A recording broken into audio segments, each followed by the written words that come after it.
Ассаламу алейкум, урматтуу достор. Кандайсыздар, жакшысыздарбы? Көптөн бери Ташиев боюнча эфир кылбай. Бир канчасы күтүп калды. Урматтуу достор, азыр учурда Ташиевдин фейктери активдеше баштады. Фейктери, жактоочулары, кичинекей эле Ташиевдин аты аталган жерге кире калып, комментарийлерди жазып, боктоп, шыбап, анан маданияттуулар маданияттуу тил менен кыскасы актап жактап аябай аракет кылып атышат, катуу аракет кылышты. Ошондой бир активдүү мындай нападениялар байкалып атат да. Урматтуу достор, бул эми ошол Ташиевдердин фейк фабрикасынын жана ошол фейктерди башкарган адамдардын кайрадан ошол мурдагы калыбына келип, мурдагыдай акча бөлүнүп, анан кийин иштеп аткан картинасы. То есть булар уже активдеше башташты. Эмне үчүн дегенде, шайлоо учурунда, мисалы даже Ташиевди шайлоого алып барып катыша албай калса дагы, процесске түздөн түз катышуучу боло албай калса дагы, жок дегенде ушу Ташиев болсо мындай болот эле, Ташиев болсо андай болот эле, Ташиев кеткенден кийин тигиндей болуп кетти, мындай болуп кетти деген сыяктуу маалыматтарды байма-бай жарыялашып, бүгүнкү күндө анан жанагы Кыргызстандагы антикитайский риториканы, то есть Кытайларга каршы риториканы массалык түрдө коомго жайылтышып, азыркы бийликтин кадыр баркын түшүрүүнүн үстүндө активдүү иштеп атышат. Бирок ачык жазганда фейктер менен жазышат. Анычы ачык жазганда болсо президент менен тиги Ташиевдин экөөнүн түшкөн сүрөттөрүн, кол кармашып турган же кучакташып түшкөн сүрөттөрүн алып чыгышып, эки дос ынтымакта иштесе андай болот, мындай болот деп туруп анан кийин лозунгдар жазат. Жана өздөрүнүн тиги жана Ташиевдин тегерек четине жакыныраак жанагындай бир эмелери бар. Жанында пиарщиктери бар да, жанында жүргөндөрү бар, жакшысы бар, жаманы бар дегендейчи, ошолордун баардыгы жанында отуруп алып, жанагындай президент менен экөө ынтымакка келиш керек, эки дос Кыргызстанды гүлдөтүп аткан, анан ортодон бузукулар бузуп коюп, тиги бу деген риториканы карманышат.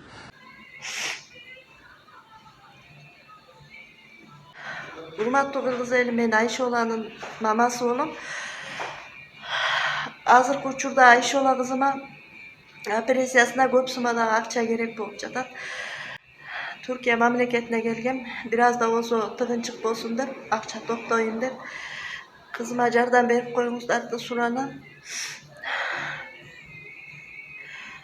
30.000 AQSh доллары дейт. Аутологичный трансплантация стволовых клеток деп башына.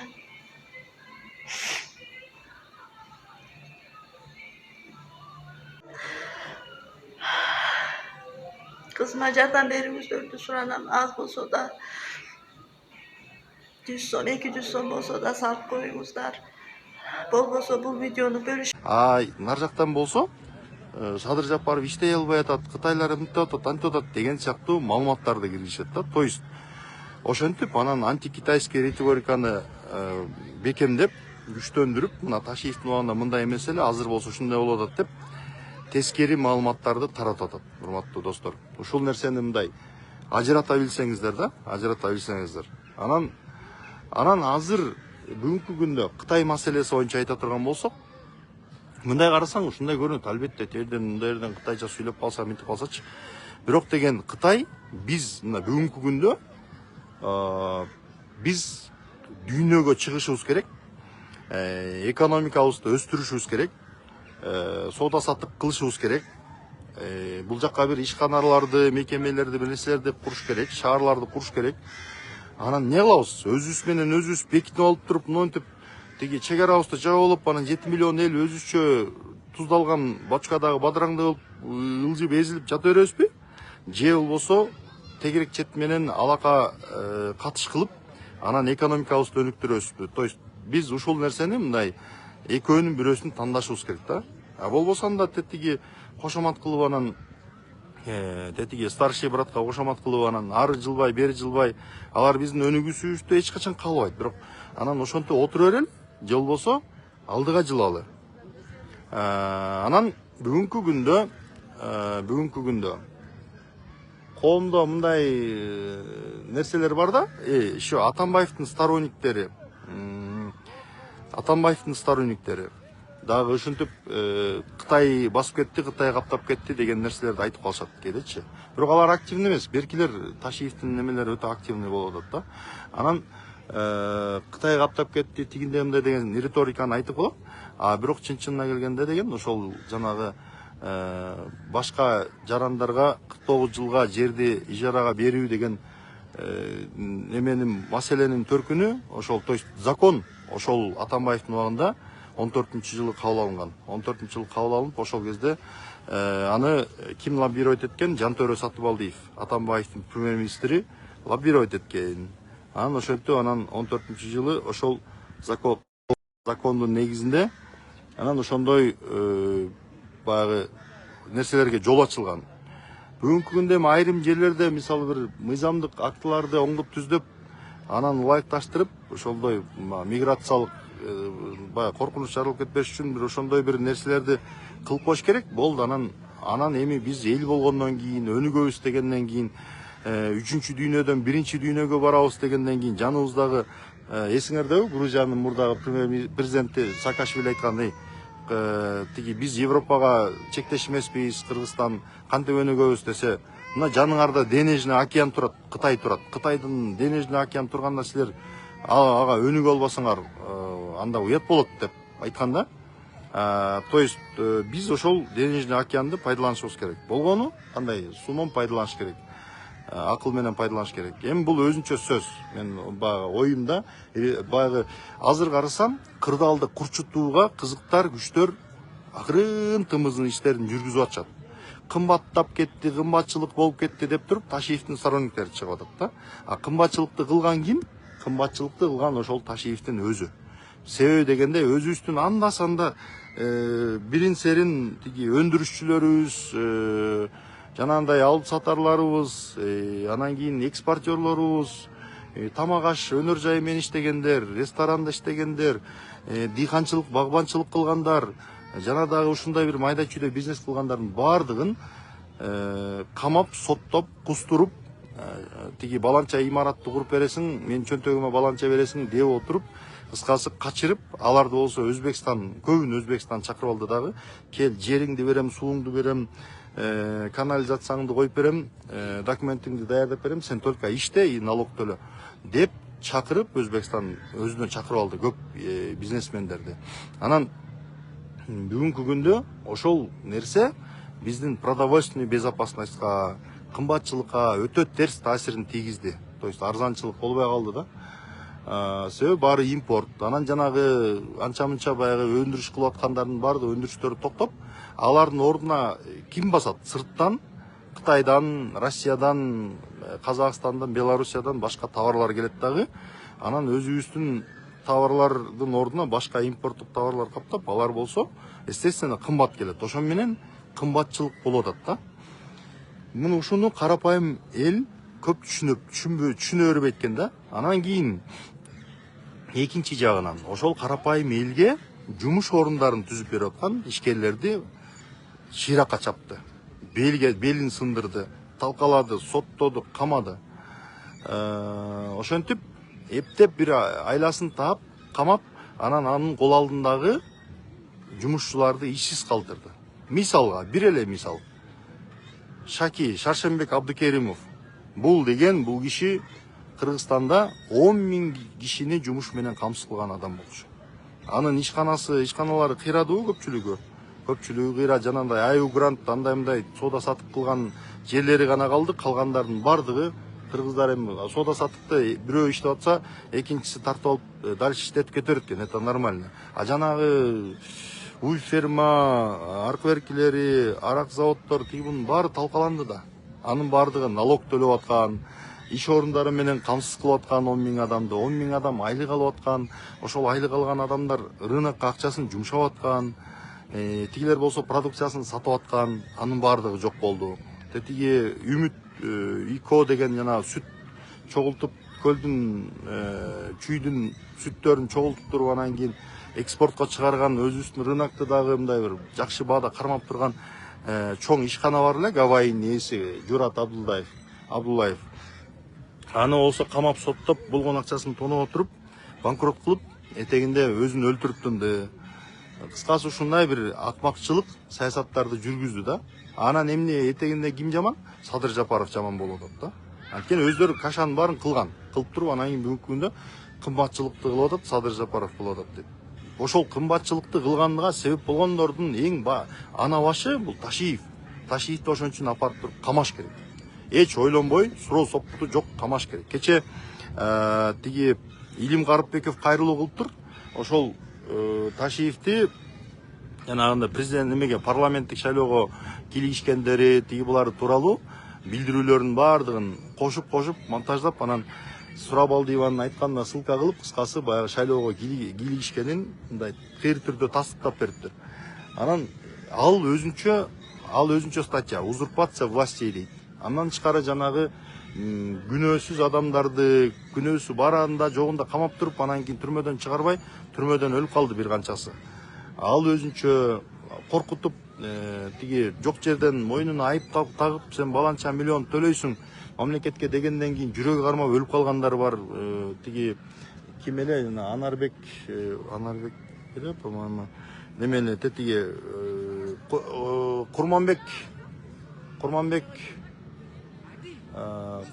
Тезекбаев беле, ким эле, унутуп атам азыр. Тетиги Байтереков, Курманбек Байтереков Кочкордо көптөгөн ишканаларды ачкан, неметкен, ошондой кыйын киши болчу. Ошо кишини апарып камап, кустуруп, баланча миллиард төктүрүп, анан больницага жатып эле ошо менен жүрөгү кармап каза болуп калды. Нурмухаммед Баяконов деген каза болуп калды. Андан тышкары жанагы түштүктө көп ишкерлердин арасында жүрөгү кармап каза болуп калгандар көп экен. Өзбек улутундагылар да көп экен, кыскасы көп экен да. Анан бул эми ушулардын баардыгын кылып коюп, кашанын баарын чалып коюп, бүгүн эркиндикте басып жүрөт. Футбол көрүп, баардыгын тим эле монтип колун көтөрүп алыптыр. Кстати, футбол боюнча, Жалал Абадта футбол боюнча элдин баары айтып атпайбы, мына Жалал Абадтыктар немени Ташиевди дагы деле колдойт экен, тиги бу депчи. Бирок ошол жерде ошол футболдук беттешти көрүп аткан, ошол жерде бир мындай стадиондо жалпы масса эл бар болчу. А ошол жерде турган эл эгерде ушунчалык жакшы көрсөчү, баары тура калып, о, генерал Ташиев тигинде мындай деп туруп тура калып кол чап, ушундай бир аплодисмент менен күтүп алыш керек болчу да тура. Бирок андай болгон жок. Арасынан деп ышкырып кол чапкандар болду. Бир андай жерде баягы бир ашып кетсе бир 20-30бу, 50бу ушундай кишини кол чап туруп даярдап койсо эле, калган тегерек четинде бирин экиндер ээрчип, анан ошентип анда да ээрчибей коюшту. Анан мага жеткен маалыматтар боюнча ошол Ташиевтер адегенде барардын алдында өздөрүнүн жакын сторонниктерин WhatsApp группалары аркылуу чакырып, давайте эмеге чогулуп, анан генералыбызды достойно тосуп алалы, уят кылбай, шерменде кылбай, тиги бу деген маалыматтарды таратышкан дагы. Анан ошентип анан кийин чогултушкан. Чогултуп алып барып алып, анан кийин жанантип. Анда дагы еще калган эл, отурган элдер колдобой койду. Бул эмнени билдирет? Ал жакта дагы Ташиев дегенде мындай, Ташиевди көрөйүн деген көзү калбай, тоюп бүткөн адамдар көп да. И колдогон адамдар жок, же болбосо аз деп айтканга болбойт. Колдогон адамдар да бар, бир топ эле да. Карапайым масса колдогон, ичинде колдогондор бар. Анан бүгүнкү күндө кыскасы ушундай баягы өздөрү чалмакейди чалып, айранды чалып, ботконун чалып туруп, анан кийин күнөөнүн баарын кимге оодарып атат? Күнөөнүн баардыгын Садыр Нуркожоевичке оодарып, анан кийин ушул кымбатчылык кылды, анан коррупция күчөп кетти, тиги бу дейт. Айланайындар, коррупцияны күчөткөн Ташиев. Ошол Ташиевдин убагында элди тономой дагы, ишкерлерди тономой дагы, мыйзамдарды бузмай дагы, узурпация кылмай, чиновниктерди дүңүнөн апарып элечи, прокурору жок, соту жок, апарып эле давай камагыла деп туруп кармап кеткен дагы, ушунун баардыгы неменин тиги Ташиевдин убагында болгон да. Бүгүн андай беспредел жок. Кыргызстанда Кыргызстан адам укугун коргогон өлкө болгондон кийин биринчи маселе, эң биринчи маселе албетте мамлекеттин бүтүндүгү.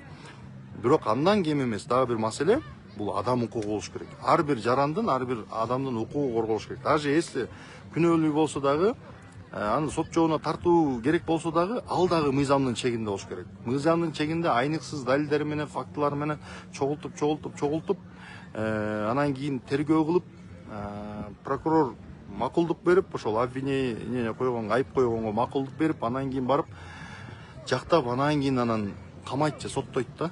Анан кийин бул алып келип туруп эле жанагы Сталиндин убагында тройка дегендер бар болчу. Кичинекей бир сот өткөрүп туруп эле, алар сот деле эмес, юридикалык билими бар адамдар деле эмес, жөн эле үчөөнү дайындап коет. Анан кийин үчөө болсо, туруп тройка болсо, алып туруп, так, шпион экен, бул саткан экен, английский разведкага иштептир деп туруп эле, любойун алып туруп, бардыгын атууга жиберип, ошол жерден эле на место атып салышкан. Акыркы сөз берип туруп элечи. Ошондуктан урматтуу мекендештер, биз мындайда эмне үчүн мени дайыма айтышат, сени тиги жак жалдап алды, бияк антип атат, мынтип атат, элдер тиги бийлик акча төлөп берип атат дейт, кээ бирлер дагы бир күчтөрдү айтат экен, башка күчтөр акча төлөп берип атат депчи. Бул жашоодо адам өзүнүн позициясын бирөөдөн акча албай туруп эле, бирөө менен соодалашпай туруп эле өзүнүн позициясын айтып, анан кийин өзүнүн мекени үчүн кызмат кылса болбойбу? Мен ошол максат менен өзүмдүн мекеним үчүн кызмат кылып атам деп эсептейм өзүмдү. Ошол Ташиевке окшогон чумалар, чума оорусу сыяктуу айыкпаган дарт экинчи кыргыз калкына, кыргыз коомуна келбесин, бийликтин башына чыга албасын деп мен үчүн ошон үчүн чыркырап, ызылдап жүрөм.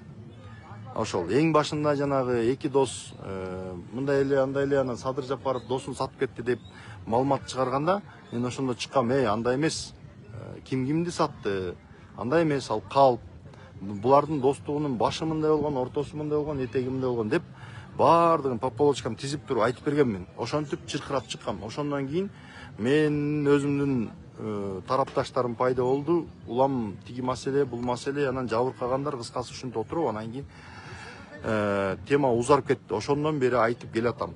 Жагың жабылбай койду, Ташиевди жамандап бүтпөй койдуң, анан Кудайдан корккун, анан Аллахтын алдында андай мындай деп абстрактный сөздөрдү айткандар деле толтура.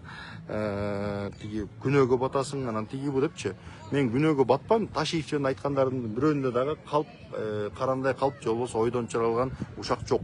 Бул жерде баардыгы эле фактылар, фактыларга негизделген, маалыматтарга негизделген нерселерди айтып атам. Эгер мен эртең бир жерден Кыдыр Шаевич менен жолугуп калсам деле, мен по полочкам тизип туруп, сиз муну кылгансыз, муну кылгансыз деп койт, мейли дебатка чыгабы, мен тизип туруп, түшүндүрүп туруп айтып берем. Керек болсо ошентип неметкенден, эгер коомчулукка жанагы мен айткан маалыматтардын баары чыга турган болсочу, уже түрмөнүн түбүнө чирийт анда ал кишичи. Кыскасы бул кишинин кылбаган жоругу, жасабаган кылмышы калган эмес. Ушундай адам экен да. Кечээ бир таанышым айтат да, биякта бирөөлөр айтат, анан тиги неме дейт да, Жалал Абадта бул кишини жакшы билишет да, анан кийин бир аксакал айтыптыр.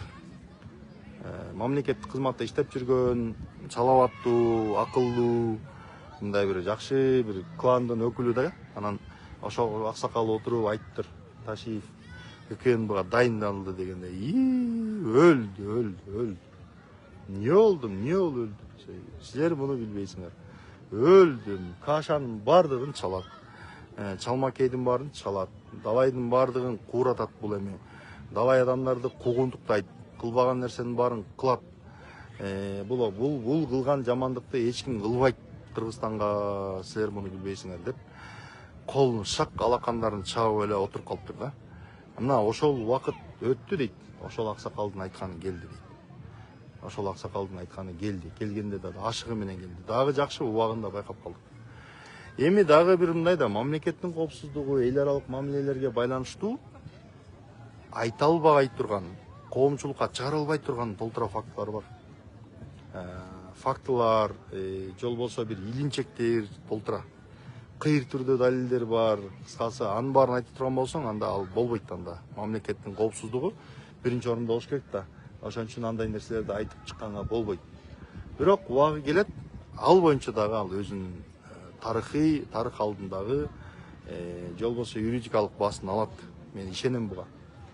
Ошондой урматтуу достор, Ташиев, Апакай, тиги бу деп ишенип алгандарды деле түшүнөм мен. Алар үчүн эми ушундай бир бул жана неме болуп калды, Робин Гуд деп коеттуң жанагындай. Мисалы бир айылда бирөө баягы бир тың да бизнесмен жип минип жүрөт, особнякты салат, бизнести кылат, кол алдында там жүздөгөн адамдарды иштетет, анан мамлекетке налог төлөйт, анан албетте анын сөзү өтүмдүү болот, ал алдыда жүрөт, лидер болот. Анан ошондой адамды тиги карапайым адамдар, мисалы бир үрүп чыгар ити жок, 5-6 тоогунан башка эчтекеси жок, ока таштан жарды, жашоодон жарды адам аны көрүп туруп анан кийин ушул сволочь өлбөдү, ушул бир нерсе болсо жакшы болот эле деген ичкүйдүүлүк сезим пайда болот да. Ушундай зависть менен карайт, же болбосо ушулар көпөстөрү жоголбоду, тигиндей мындай деп баягы нааразылыгын ошолорго оодарат. Анан ошондой моментте эле бир Робин Гуд пайда болуп эле баягы жип минген кишини апарып камап, үйүнүн баардыгын снос кылып, машинасынын баардыгын конфискация кылып, акчасын кустуруп, баягыны нищий кылып туруп, анан кийин көчөгө чыгарып койсо, баягы кара таман карап алып туруп, ой азамат, бул менин баатырым турбайбы деп, анан Ташиевди далга таптап, мактап, Ташиевди көмүртүп калат да, муну президент кылыш керек экен депчи. Ошол сыяктуу ситуация болду да, урматтуу достор. Анан ошол жанагы алтын жумуртка берип аткан тооктун баарын союп салды да бул Ташиевчи. Бир сөз менен айтканда. Анан бүгүнкү күндө баарын пырпыратып бир сыйра колап качыргандан кийин инвесторлорго ишенбейт да. Инвесторлор деген ушундай жанагы токойдо жүргөн эликтердей болот да. Токойдо жүргөн эликтер шаарга келип адамдарга үй алыш үчүн ага мындай өтө узак убакыт өтө бир мындай бир тонкостор, бир шарт талап кылынат да. Ошол сыяктуу инвестор да ошол сыяктуу да. Инвестор жанагы көк үчкөн сыяктуу. Сен чардагыңа кирип, көк үчкөндөрдүн башын бурап үркүтпөсөң, чардагыңа конуп ошол жерде жүрөт. А эгерде сен улам кирип пырпыратып баса калып турсаң, анда көк үчкөндөр келбейт. То есть ошол сыяктуу да. Бул инвесторлор да ошондой.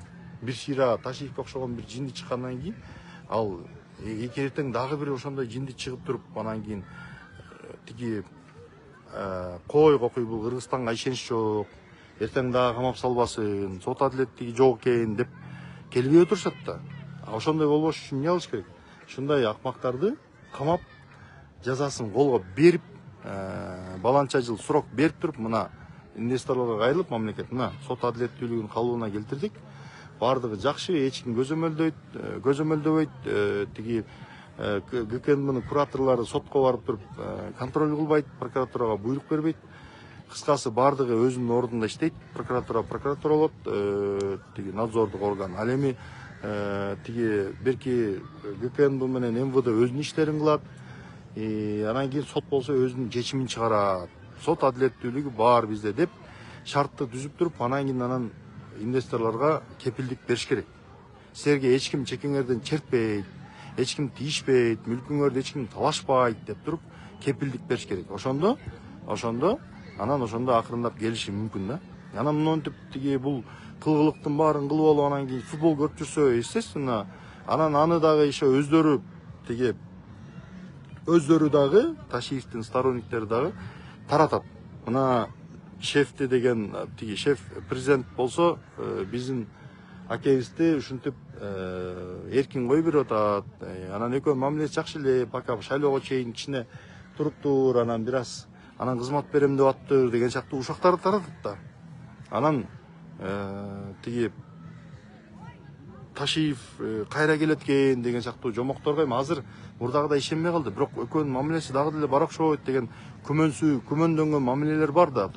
Ошол сыяктуу жанагы ошон үчүн күмөндүү мамилелер бар да. Анан ошон үчүн жанагы жабыр тарткандар, кордук көргөндөр, мүлкүн тарттыргандар, ошондой адамдардын баардыгы, ишкерлердин баардыгы ошол ачыкка чыга албай, көпчүлүгү ачыкка чыга албай, арыз жаза албай, өзүнүн укугун талап кыла албай, медиага чыга албай, ошентип көпчүлүгү көмүскөдө жашынып, бекинип байкап турушат ситуациянычы. Ошондой туугандар. Көңүл бурганыңыздар үчүн чоң рахмат. Анан кийин дагы кошумча темалар болсо, улам эфир кылып айтып турабыз.